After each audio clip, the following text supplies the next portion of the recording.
Merhaba. Bugün elimizde Ali Hadi Gözütok'un Filistin'den Filistin'e adlı şiir derlemesi var. Bu bayağı katmanlı bir metin aslında. Filistin'in tarihini, acısını, direnişini şiirin diliyle anlatıyor. Gelin bakalım bu yoğun metne bir dalalım. Sizin için en can alıcı kısımları, öne çıkan fikirleri, şeyleri birlikte çıkaralım diyorum. Evet, evet kesinlikle sadece bir şiir kitabı değil bu. Yani içinde hem tarihsel olaylar var, hem mitolojik göndermeler, hem de böyle kişisel tanıklıklar. Hepsi iç içe geçmiş. Şairin ta Habil ve Kabil kıssasından başlayıp bugüne nasıl geldiğini göreceğiz. Bayağı geniş bir yay çiziyor. Şiirsel bir tarih okuması gibi aslında. Evet. O zaman başlayalım. İlk dikkatimi çeken şeylerden biri şey oldu. Bu toprağın ve mülkiyetin çatışmalara nasıl yol açtığına dair o köken arayışı. Hani Musa'nın birinci kitabına gönderme yapıyor, Habil ve Kabil'i anlatıyor ve o ilk kavganın Tanrı huzurundaki sahip olunan malla başladığını vurguluyor. Bu ana fikirlerden biri galiba, değil mi? Kesinlikle, kesinlikle bu şiirin adeta omurgası diyebiliriz.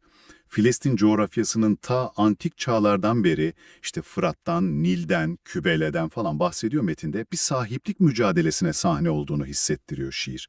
Bu topraklardaki bütün o medeniyetleri, dinleri, çatışmaları sanki tek bir potada eritiyor. Sonraki bölümlerde Musa'nın Mısır'dan çıkışı, 10 emiri alışı, Süleyman İmparatorluğu falan anlatılıyor. Ama hemen peşinden çok sarsıcı dizeler geliyor. Öldürmez, yok eder, ana rahmini çalmadığı bir tek gitardır diye devam eden ve sonunda yalan söylemez yaşar Siyonizm diyen kısım. Burada dini buyruklarla modern siyaset arasında müthiş bir tezat kurulmuş. Bu karşıtlık nasıl bir etki yaratıyor sizce? İşte bu şiirin temel eleştirel damarlarından biri bence. Şair sürekli o büyük anlatılarla, hani o ideallerle, o idealler adına yapıldığı söylenen şeyler arasındaki uçurumu gösteriyor. Aynı durum İsa anlatılırken de var. İşte doğumu, öğretileri, çarmıha gerilişi. Ama sonra Kudüs'ün savaşları, Hristiyanlık adına işlenen suçlar, hani nice Katolik, Protestan suç işlediğini sandığı zaman diyor ya.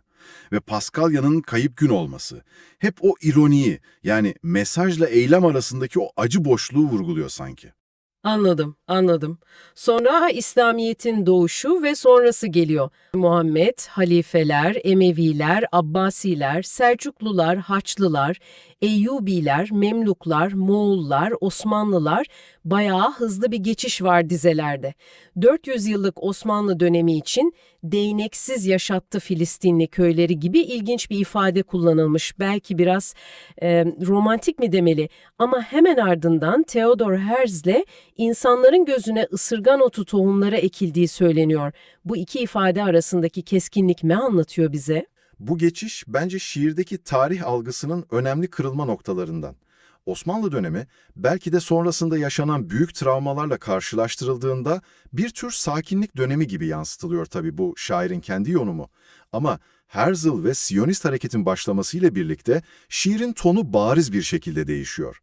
Sanki o ısırgan otu tohumları ifadesiyle toprağa dayalı o eski kavganın modern çok daha yıkıcı bir biçimine geçildiğini ima ediyor gibi. Ve 20. yüzyıla gelince, evet atmosfer hissedilir derecede kararıyor değil mi?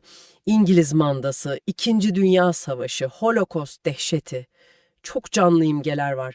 Arbeit macht frei, yani çalışmak özgürleştirir yazısı. Auschwitz, Kristallnacht, bunlar gerçekten ağır imgeler. Evet, çok ağır.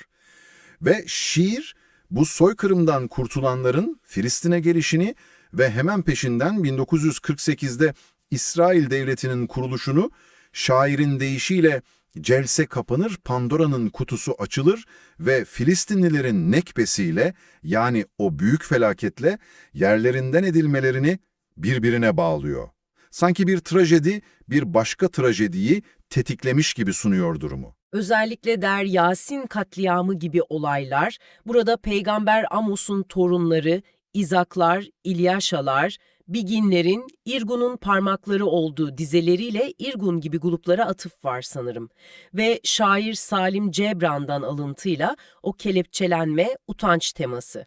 Karamel 1968 bir direniş anı olarak geçiyor ama Kara Eylül 1970, Tel El Zatar 1976 ve Sabra ile Şatilla 1982, yani o kamplardaki katliamlar büyük acılar olarak not düşülüyor.